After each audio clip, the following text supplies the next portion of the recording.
Get more on this from our chief Washington correspondent Jon Karl, our chief legal analyst Dan Abrams. And Dan, of course, we haven't seen all the charges yet. We don't know what they will be exactly, but you have said you think this could be a weak case. But look, I think this is effectively an old, souped-up misdemeanor. Does that mean that Donald Trump did nothing wrong? No.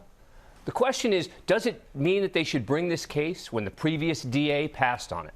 The feds passed on bringing this case. And now, 7 years later, this district attorney is bringing a case which is really a misdemeanor. They're going to make an argument potentially that it rises to the level of a felony, that it was committed in an effort to conceal a second crime.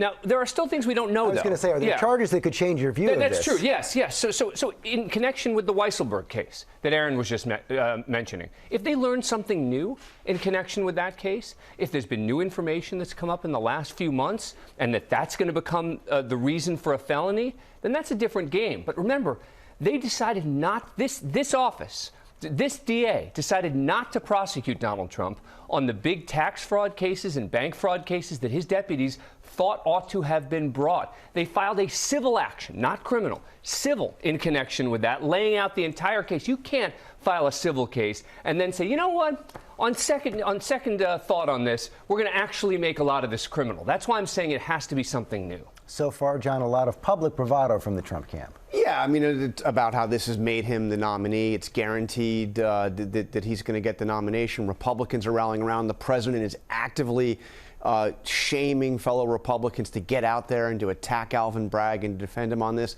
They say they're raising a lot of money. That's probably true. But look, let's remember, this is the first of several criminal investigations that Donald Trump faces. It's not inconceivable that there could be multiple more indictments before we get to Memorial Day. We've got at least two. We've got the Fulton County down in Georgia. We've got the special prosecutor in Washington looking at both the classified documents and January 6th. And those are more serious. I mean, those are more serious cases based on what we know today. There you're talking about literally trying to overturn the election in Atlanta.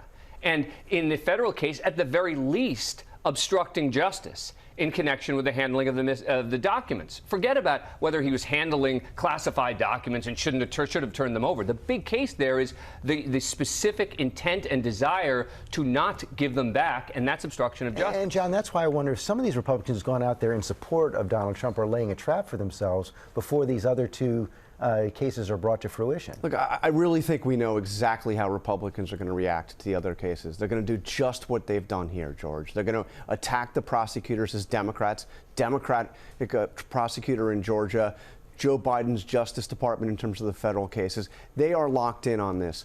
But ultimately, you know, there's going to be a question. There's going to be a rallying around Trump. Rallying around Trump in terms of these prosecutions, attacking these prosecutors is one thing. Saying he should be the Republican nominee again is another question. And remember, courtrooms are different from the campaign trail. They're entirely different, and this is why Trump didn't want this day to come. You lose control once you are in a criminal prosecution like this. Thank you both very much.